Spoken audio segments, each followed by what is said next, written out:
Hello, Shiju ആണേ, dream of Artistry. ഒരുപാട് നാളത്തെ ഒരു ഗ്യാപ്പിന് ശേഷം നമ്മുടെ വീഡിയോ സീരീസ് വീണ്ടും തുടങ്ങുകയാണ്. പാലക്കാട് നിന്ന് കമ്പനി കഴിഞ്ഞ് ഞാൻ വീട്ടിലേക്ക് വരുന്ന വഴിയിൽ വടക്കഞ്ചേരി എന്ന് പറഞ്ഞൊരു സ്ഥലമുണ്ട്. അവിടെ ഒരു ചേച്ചി ചായ ഉണ്ടാക്കി കൊടുക്കുന്നത് കണ്ടു. എന്തോ ഒരു പ്രത്യേകത ഉണ്ട് ചേച്ചിക്ക്. നമ്മൾ എവിടെയൊക്കെയോ സിനിമകളിലൊക്കെ കണ്ടു മറന്നിട്ടുള്ള പോലെ ഒരു അപ്പിയറൻസ്. അങ്ങനെ ഞാൻ വരച്ചു തുടങ്ങി. എൻ്റെ കൂടെ എൻ്റെ 2 കൊളീഗ്സ് ഉണ്ട്. ഒരാൾ വീഡിയോ ഓണാക്കാൻ മറന്നു. അപ്പോൾ അദ്ദേഹം എടുത്ത വീഡിയോ കിട്ടിയില്ല. ആ ചേച്ചിക്ക് വരച്ച ഫോട്ടോ കാണിക്കാൻ പോയി.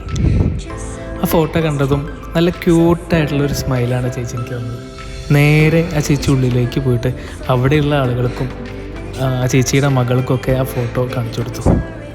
ഒത്തിരി ഒത്തിരി ഒത്തിരി ക്യൂട്ടായിട്ടുള്ളൊരു സ്മൈലാണ് ചേച്ചി വീണ്ടും വീണ്ടും തന്നുകൊണ്ടിരുന്നത്. അപ്പോൾ ഇതുപോലുള്ള വീഡിയോസ് ഇനിയും തുടരും. എല്ലാവരും സപ്പോർട്ട് ചെയ്യണം കേട്ടോ. Thank you.